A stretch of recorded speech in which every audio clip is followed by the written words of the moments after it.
Moi, je vais vous faire une introduction, en fait, qui va servir pour la deuxième partie de cette matinée et qui va consister à rappeler un certain nombre de grandes notions qu'on doit avoir en tête concernant le changement climatique.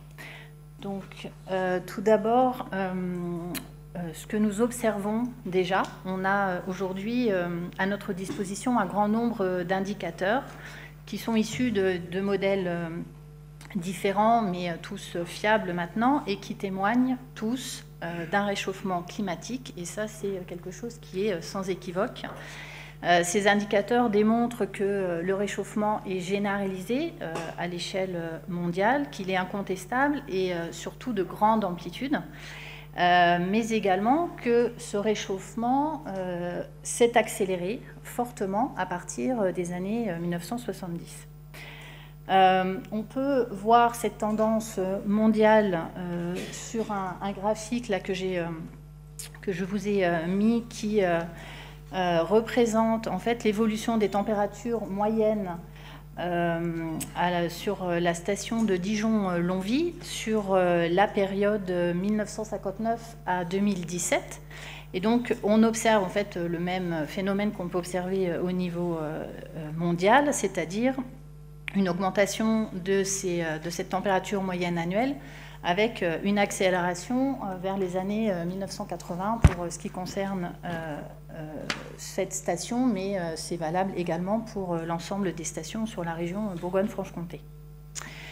Si maintenant on se projette dans un futur plus lointain, que peuvent nous montrer les indicateurs? On a également des indicateurs qui nous permettent de voir beaucoup plus loin.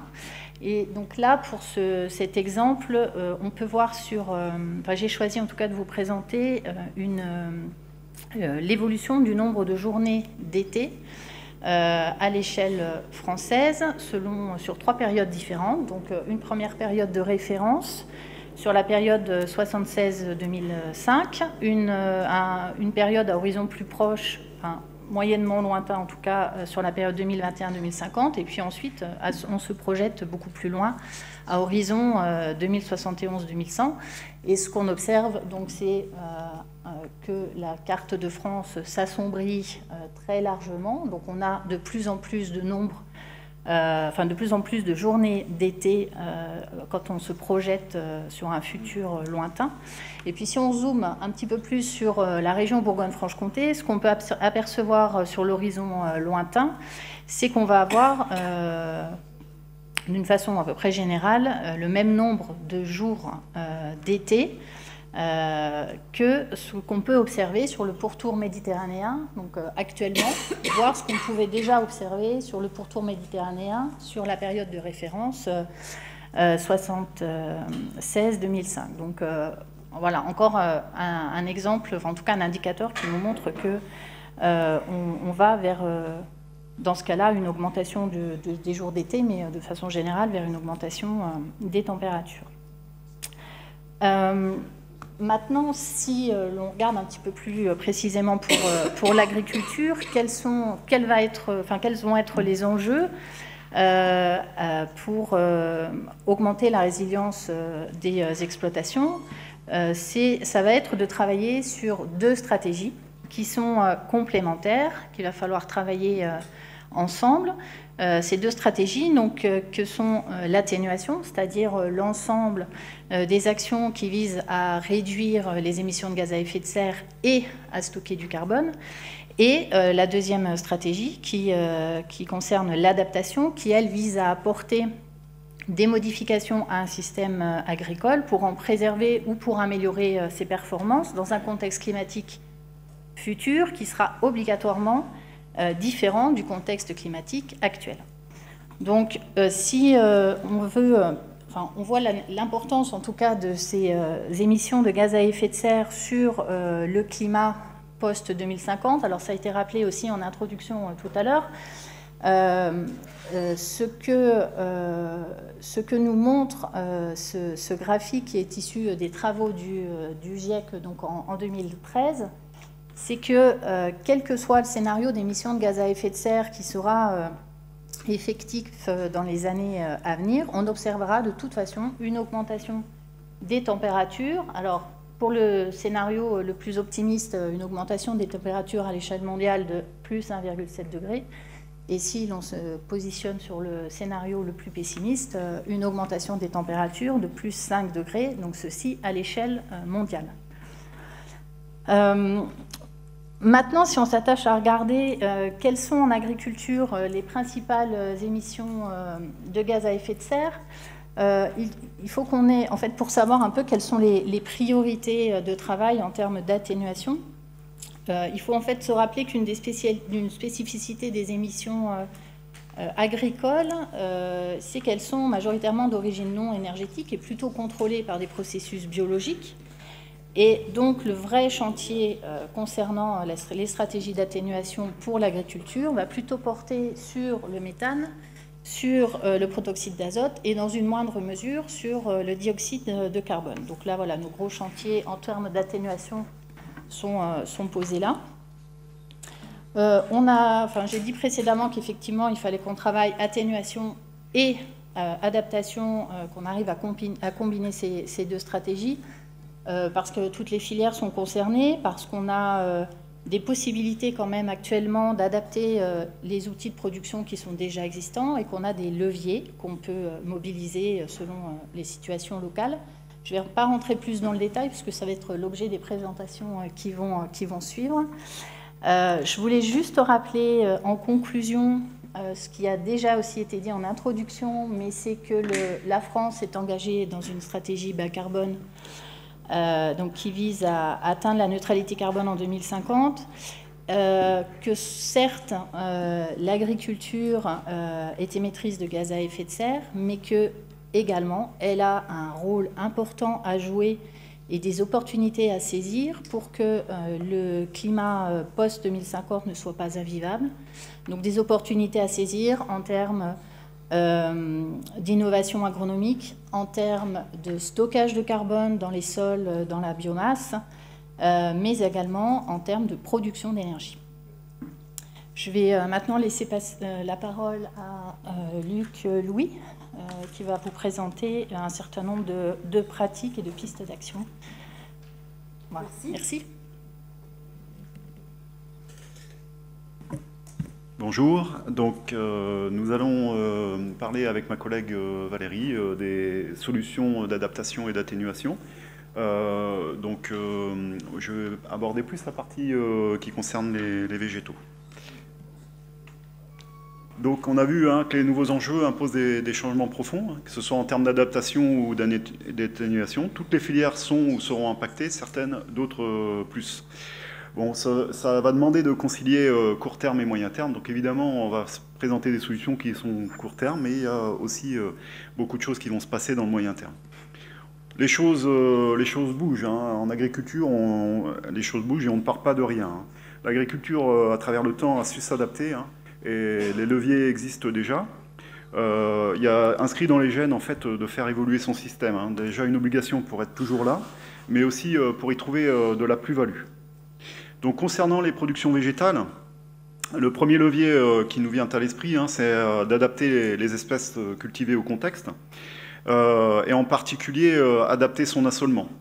On a de nouvelles espèces qui font leur apparition. Bon là vous avez sur la première photo une magnifique fleur jaune. Moi je me rappelle d'avoir fait mon stage dans les années 80 et mon maître de stage m'a amené cette magnifique fleur et il ne savait pas ce que c'était. C'était la première apparition en fait du tournesol dans l'est de la France. Aujourd'hui, on va de plus en plus aussi pratiquer le sorgho, que ce soit au niveau culture fourragère, que ce soit aussi une culture avec un débouché. Donc c'est des plantes qui sont moins consommatrices d'eau, plus adaptées en fait au stress hydrique. Donc il y a toutefois des limites évidemment. Si en 2050 on cultive du cactus, va falloir trouver des débouchés également. Donc on en parlera. C'est associer aussi l'espèce avec le débouché. Un deuxième levier, c'est évidemment la sélection variétale. Aujourd'hui, l'idée, c'est de mettre un point fort sur ce levier-là, notamment en évaluant et en valorisant la diversité génétique. Il faut savoir que les règles évoluent dans ce sens. Si on prend la sélection variétale, on était sous une loi de 1945 et récemment, les choses vont dans le bon sens. On peut inscrire des variétés beaucoup plus locales. Enfin, si on prend le thème de la viticulture, en viticulture, la recherche s'intensifie sur notamment les porte-greffes et la sélection de cépages plus résistants en fait, à ces contextes-là. En deuxième levier, pour ce qui concerne les productions végétales, eh bien, en fait, l'idée, c'est de réduire les apports de fertilisants et d'utiliser les synergies entre espèces. Donc, on a l'association avec des légumineuses qui est possible, ou le développement de la biomasse. Donc là, vous avez dans mon exemple, je vous ai mis en photo du pois, le pois qui revient en fait dans les rotations. Et cette légumineuse en fait a l'avantage de créer en fait son propre azote. Et tout le monde en bénéficie, la culture et les cultures suivantes. Donc réduire les apports d'engrais de synthèse, c'est moins de passage de traction. C'est moins d'énergie utilisée pour la fabrication de ces engrais. On parlait d'atténuation. Là, on est en plein dedans. En fait, l'agriculture a son rôle d'atténuation à travers ces changements de pratique. On peut aussi utiliser les synergies entre espèces. Et donc là, vous avez une photo de métail. Métail, c'est une culture qui était connue depuis longtemps et qui apparaît de plus en plus en fait dans les rotations. Métail, c'est l'association en fait d'une légumineuse, notamment un pois, et d'une céréale. Et vous avez des multitudes en fait de possibilités d'association et de synergie entre espèces qui permettent de passer les stress hydriques et qui permettent aussi d'apporter en fait un complément à chaque culture. Là, vous avez des gains en termes de productivité, vous avez des gains sur le bilan carbone et aussi des gains économiques. Notamment, vous avez, c'était mesuré pour un précédent légumineux, un gain en marge brute sur la culture suivante de 32 à 60 € l'hectare. Dans la même veine, on peut citer également la réalisation de cultures intermédiaires. Culture intermédiaire, c'est le fait de planter en fait un couvert végétal qui va couvrir le sol entre deux cultures principales, voire qui peut devenir en fait une culture qui rentre dans la rotation. Donc ça a des avantages puisque, entre autres, ça immobilise de l'azote dans le sol. Et on crée de la biomasse, en fait. On fait un stockage additionnel de carbone, avec toujours un objectif atteint de potentiel d'atténuation, qui est d'ordre de 400 à 1600 kg de CO2 par hectare par an. Toujours un gain de marge brute derrière de 32 à 60 €. Donc là, on voit que c'est des solutions à la fois environnementales et économiques. C'est des techniques culturales qui sont beaucoup développées, qui font bien partie du paysage agricole aujourd'hui et qui trouvent toute leur place par rapport au contexte de réchauffement climatique. Et bien, c'est pragmatique et cela a un impact positif. Sur les impacts du réchauffement climatique, on voit que c'est un environnement en pleine évolution et pour ce qui concerne les productions végétales, il arrive des maladies et des ravageurs qui n'étaient pas connus, qui étaient jusque-là cantonnés au sud de la France. Donc là, vous avez l'ambroisie, vous avez le campagnol terrestre, vous avez le criquet, en fait, voilà, toute la panoplie qui apparaît de plus en plus fréquemment et la liste s'allonge. Donc là, l'environnement il change sous l'effet de la modification des températures et on voit apparaître ces nouveaux risques sanitaires. Pour y répondre, il faut d'abord faire appel à des techniques existantes et qui ont fait leurs preuves. La première chose qui nous vient à l'esprit, c'est la diversification des cultures. Diversifier l'assolement, éviter la monoculture.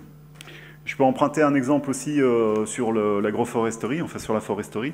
On a vu aujourd'hui avec les scolytes la limite de la monoculture de Douglas. La priorité, c'est également de ne pas laisser en fait, les bioagresseurs s'installer. Pour cela, bon, par exemple, pour l'ambroisie, vous avez les techniques de faux semis, les techniques de labour, les techniques de désherbage mécanique.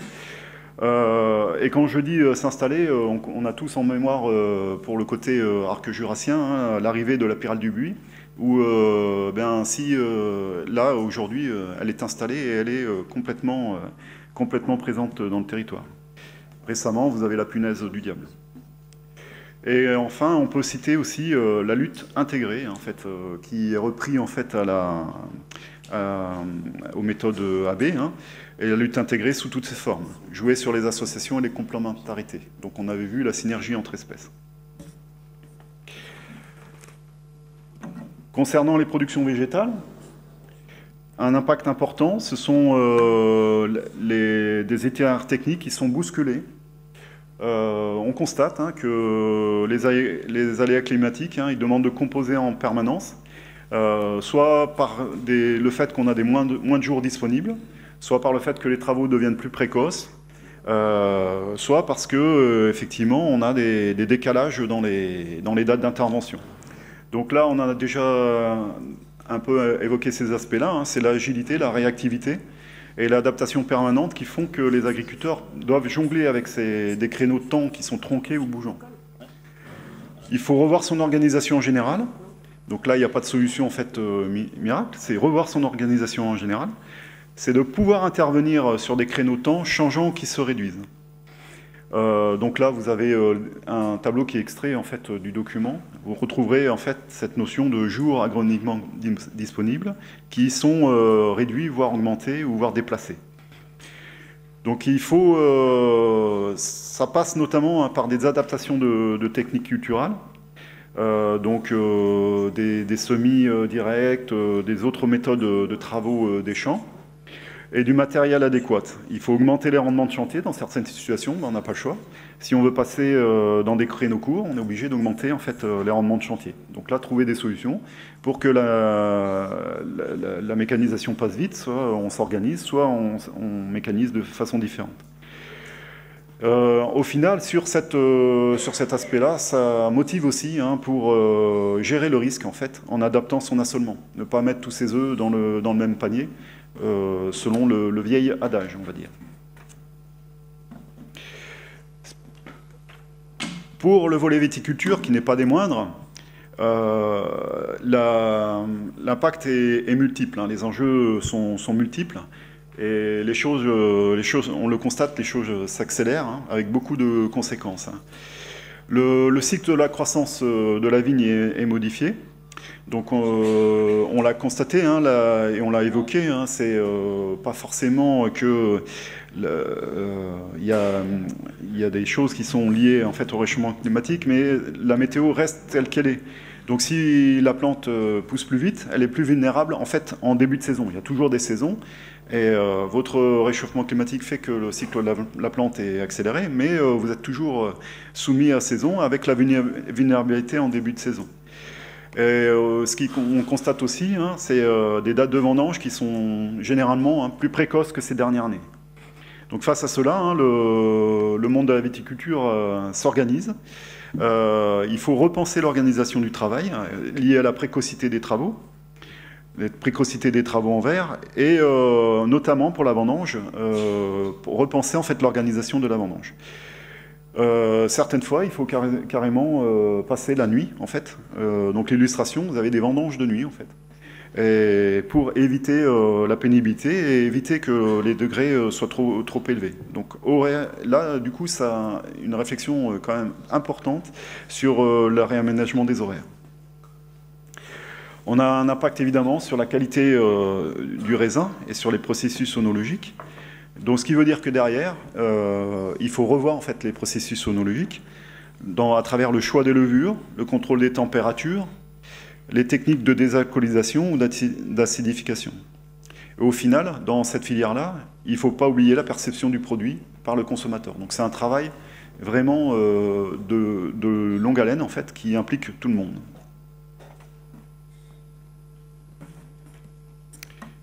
Donc je vais repasser la parole à Céline pour ce qui concerne les productions animales.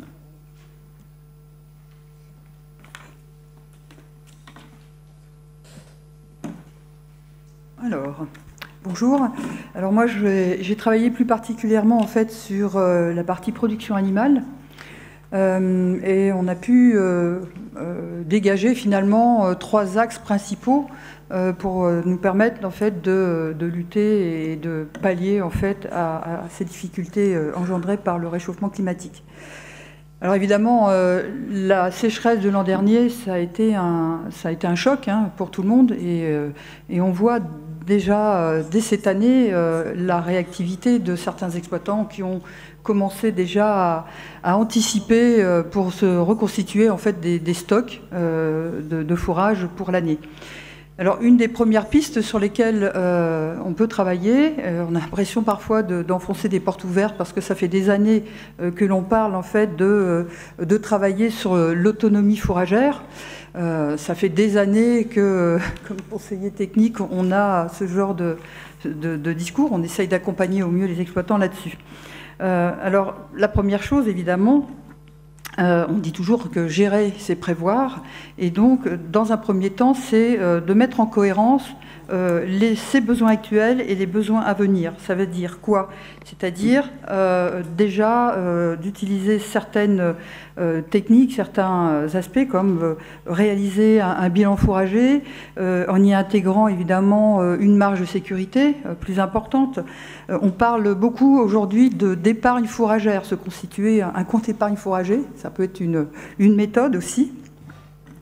On essaie aussi d'améliorer finalement la productivité de ces surfaces en herbe en mettant en place des techniques qui sont pourtant bien connues, telles que le pâturage tournant par exemple. On peut y intégrer aussi du séchage en grange pour se constituer des stocks plus précoces aussi. On peut aussi, parce que visiblement c'est un problème, augmenter ces bâtiments de stockage pour également augmenter la quantité stockée. Optimiser, augmenter les stocks, ajuster aussi certaines productions par la réduction du nombre d'animaux qui sont à nourrir, ce qui veut dire aussi réduire le nombre d'animaux improductifs, et également réduire le plus possible aussi le taux de renouvellement. Il faut ajuster au mieux. C'est particulièrement vrai dans la production laitière. Voilà. Également optimiser, diversifier les ressources fourragères et les modes de pâturage. Alors c'est particulièrement vrai dans certaines filières, notamment je pense à la filière ovine, où on a diversifié par l'utilisation des haies pour l'alimentation des ovins et pour la litière également. Ce sont des exemples concrets, simples, qui ont été mis en œuvre. Également en adoptant des modes de pâturage aussi plus diversifiés, et là aussi pour certaines espèces c'est assez réalisable, tels que l'éco-pâturage ou le pâturage mixte pour les ovins, les bovins, les équins, etc.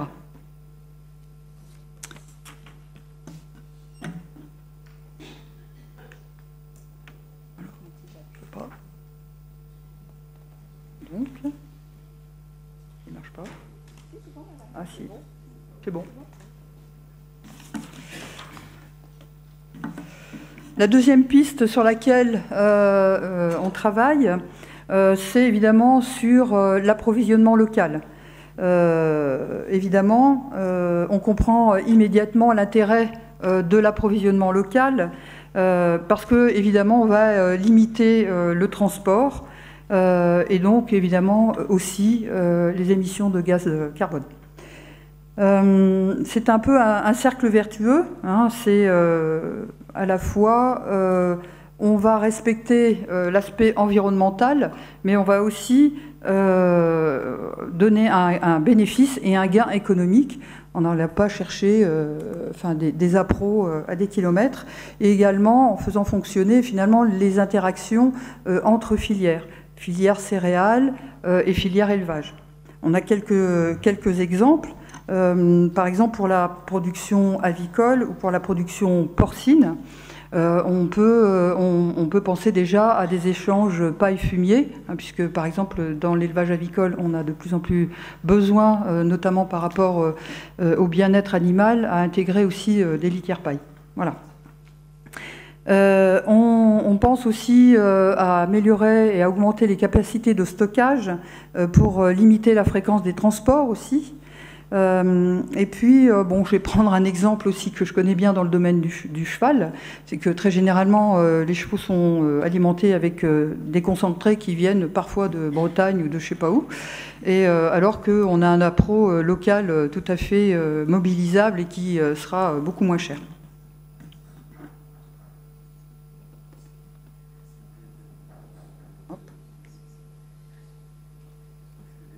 Troisième volet aussi, celui des bâtiments. Alors j'aurais un mot d'ordre, enfin c'est pas moi d'ailleurs, le mot d'ordre ça serait évidemment c'est la chasse au gaspillage. Il est évidemment plus facile d'optimiser, d'économiser et éventuellement aussi de produire ces ressources avec finalement quelques adaptations, hein, parfois simples et parfois peu onéreuses. On peut limiter en fait les consommations de toute nature, celle de l'eau, celle de l'énergie, celle du fourrage, en mettant en place des équipements simples. Par exemple, sur la gestion de l'eau, on peut penser donc à la récupération ou au recyclage en fait des eaux. C'est vrai, par exemple, dans l'élevage laitier, ça a tout à fait sa place, ou dans le domaine viticole également. La mise en place d'équipements économes pour limiter évidemment le gaspillage de l'eau. Voilà. Concernant l'énergie, là aussi, on peut mettre en place des équipements simples tels que la ventilation pour éviter la surconsommation d'énergie, de mettre en place des éclairages économes qui peuvent être pilotés et automatisés. Hein, on va les utiliser au moment où on en a besoin. La mise en place aussi de ventilation. Alors, là, j'aimerais aussi m'arrêter là-dessus, c'est qu'il faut faire attention un petit peu aux vraies fausses bonnes idées, c'est-à-dire que parfois on peut avoir tendance à réagir dans l'immédiateté, c'est-à-dire pour refroidir, pour ventiler, on va utiliser des climatisations. Bon, la climatisation, c'est peut-être une bonne idée sur le moment, mais ça va aggraver encore ce problème de réchauffement climatique. Voilà, donc il faut vraiment réfléchir posément et à la fois sur le court terme, mais sur le moyen terme, aussi. On peut penser aussi à la conception de bâtiments économes aussi en énergie. Je dirais que là, on pense notamment à des toitures végétalisées ou des murs végétalisés qui vont rafraîchir aussi de façon naturelle. C'est très faisable, ça se fait déjà dans le domaine viticole. Voilà. On peut penser aussi à la récupération de la chaleur dans certains bâtiments, notamment les porcs, les volailles, enfin, etc., avec des récupérateurs de chaleur air-air, air-eau, ou des aires paillées aussi. On récupère la chaleur dans les aires paillées pour les vaches laitières et pour les bovins à viande. Le séchage en grange aussi. Alors là aussi, avec des adaptations sur le séchage, pour essayer de supprimer les séchages au fioul, on peut réadapter en fait avec du chauffage solaire, avec finalement une enveloppe financière relativement limitée et qui va être très facilement amortissable sur le temps. Ah.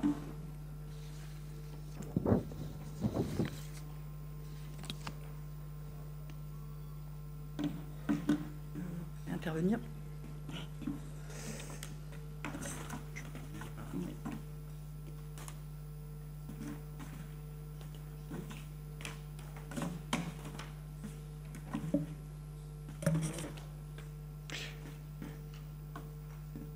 Donc atténuer et s'adapter aux effets du réchauffement, du changement climatique, c'est l'affaire de tous. Filière, aval, amont, consommateur, et tout le monde est concerné. On a voulu faire un point sur un focus sur l'évolution des cahiers des charges. c'est facteur clé de la réussite. Il faut comprendre que les lignes bougent et de ce fait, les cahiers des charges de certaines productions sont amenés à évoluer, notamment par des difficultés d'approvisionnement pour certaines filières. Cette année, en 2018, on a connu la pénurie de foin. Donc, ça veut dire que derrière, à terme, ça se renouvellera peut-être. Ça veut dire que les cahiers des charges, notamment pour les AOP, notamment pour la filière bio, ils sont concernés et ils doivent s'adapter. Pour ce qui concerne la viticulture, c'est idem, hein, c'est des adaptations majeures qui sont probablement envisagées. Ça peut peut-être aller jusqu'au zonage des parcelles, jusqu'aux variétés, au processus œnologique. Donc là, en particulier, on est aussi dans une adaptation du cahier des charges et on est dans des adaptations majeures qui vont se faire et assez rapidement. Alors évidemment, quand on dit l'atténuation, l'adaptation, c'est l'affaire de tous, il faudra évidemment y associer de très près, je dirais, le consommateur, parce que c'est un peu aussi lui qui va un peu le baromètre et un peu le décideur de ce que vous allez produire. C'est-à-dire que dès le départ, il va falloir aussi le sensibiliser, l'associer et lui faire comprendre un certain nombre de contraintes nouvelles qui sont liées à ce réchauffement climatique. Alors bon, il y a toujours l'exemple de la saisonnalité, je dirais, des productions. Est-ce que c'est encore concevable de manger des tomates au mois de janvier, enfin voilà, ou des fraises au mois de février? C'est des exemples simples, mais que tout le monde pourrait comprendre. Et puis également, de voir aussi, de s'adapter aussi peut-être à de nouveaux goûts. Notamment, on en parle beaucoup dans le domaine du vin. Parce qu'il y a des processus effectivement qui vont sans doute être modifiés dans la vinification. Pour le reste aussi, ça veut dire aussi utiliser de nouvelles espèces et de nouvelles variétés. Ça va impliquer effectivement un travail de sensibilisation sur l'ensemble de la filière, à la fois sur le producteur, mais également sur le transformateur, l'agroalimentaire, qui vont devoir s'entendre aussi pour essayer de valoriser ces nouvelles productions ou ces changements de qualité et pour effectivement assurer un débouché à l'aval. Il y a une réflexion aussi à faire importante sur la partie emballage. On pense notamment aussi aux bouteilles pour le vin, mais toute la partie emballage, alors ces multiples emballages plastiques, enfin, etc., sur lesquels il faudra véritablement s'interroger et trouver des solutions et des pistes. Il faudra prendre également en compte, je l'ai déjà évoqué tout à l'heure, prendre en compte le bilan transport dans le mode de consommation. Et ça sera, on en parle beaucoup, notamment actuellement dans le domaine de l'agriculture biologique, de prendre cette nouvelle contrainte, c'est-à-dire le bio qui a traversé le monde, en avion ou autrement. Il faudra peut-être l'intégrer aussi, cet aspect transport, coût carbone, dans ces cahiers des charges bio.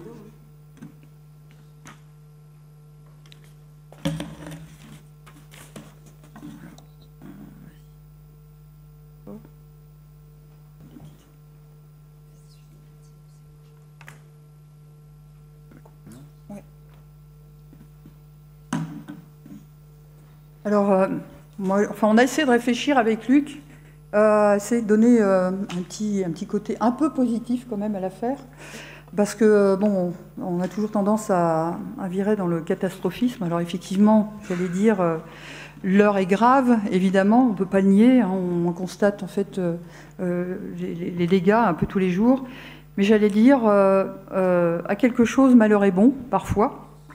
C'est souvent dans la difficulté, effectivement, qu'on peut trouver des solutions et que, voilà, on va trouver des solutions ensemble, de façon individuelle et de façon collective. Il faut avoir aussi dans l'idée que ces solutions, elles existent déjà, qu'il va falloir continuer à y travailler, qu'on peut les trouver de façon collective. On a parlé tout à l'heure, ça a été évoqué, l'aspect des GI2E, ces groupements d'intérêt économiques et environnementaux. Je pense qu'ils sont des viviers aussi pour trouver ensemble des solutions également. Ce sont des changements évidemment très profonds hein, qui sont en train d'arriver aujourd'hui. Mais ce qu'on voulait dire, et c'est ce qu'on a essayé un petit peu de démontrer avec Luc, c'est qu'on peut aussi allier à la fois la performance économique, intégrer peut-être des nouvelles contraintes, mais aussi dans le respect de l'environnement, tout en continuant à gagner sa vie. C'est-à-dire que nous, on a un peu réfléchi à ce cercle vertueux. C'est peut-être aussi l'opportunité pour chacun de réaliser une vraie réflexion sur son activité, sur son entreprise, sur ses modes de production aussi, son mode de... Voilà, et c'est peut-être justement l'opportunité de faire mieux, de faire différemment, et peut-être effectivement de gagner un peu mieux sa vie en intégrant cette nouvelle composante. Voilà.